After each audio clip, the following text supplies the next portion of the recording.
Welcome. This is David Bowles' Human Meme.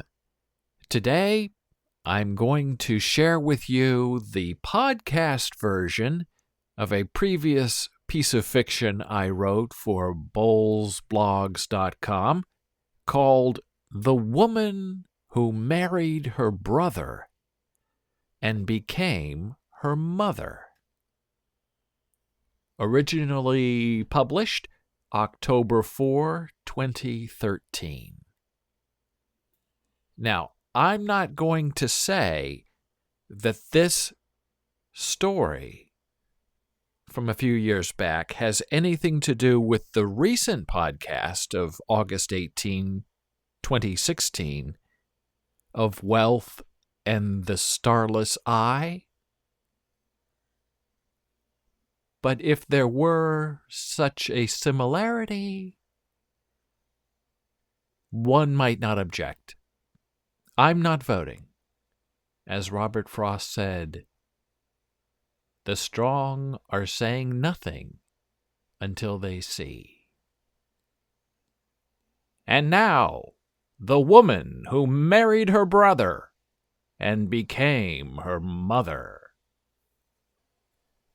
Ella was born rich, if you consider a revocable living trust an exploitable financial asset, into a family of a self-made lawyer father who was rumored to be a Midwestern consigliere for the East Coast Mafia, and a mother who bred racing horses in the backyard of their remote and expansive farm.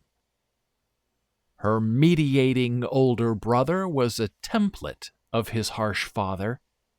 Ella was a meek mimeo of her mother. All her life, Ella lived for meeting the expectations of other people. She found grand success in cultivating proper friendships in a curated schooling. She was the little sister who stepped into the shadow of her bigger brother and who tried to make her own gratuitous light in an irrevocable vacuum. In the task of finding herself, Ella traveled the world. She lived abroad. She studied art and listened to music. She dated many men. A lesser woman would have been called gutter street names for similar behavior.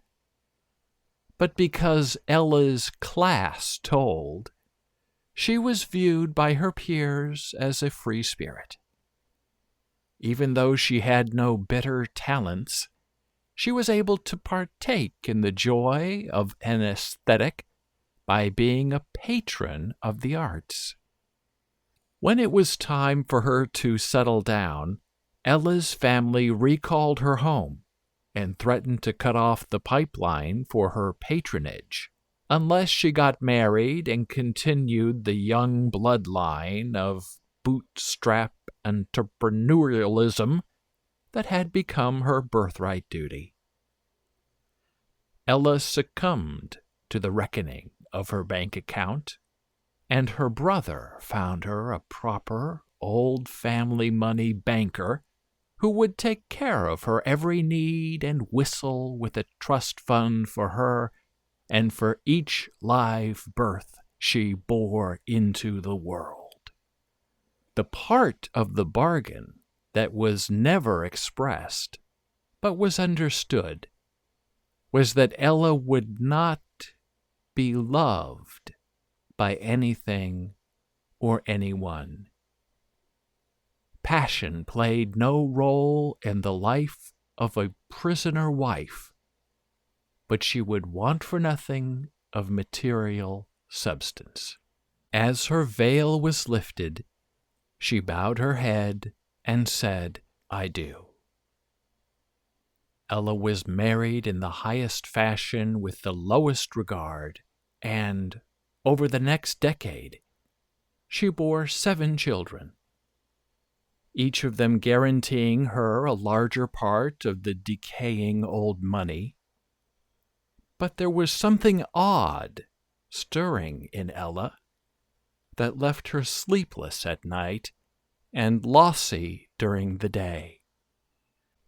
She was owned by everyone around her, her family, her husband, his family, and now her suffocating brood, indirectly raised by a large range of gangliop heirs, and she had no claim on her own life or on the promise of her carefully crafted diplomatic intellect, or in the incredible sense of self-sown style that managed to pass for social grace.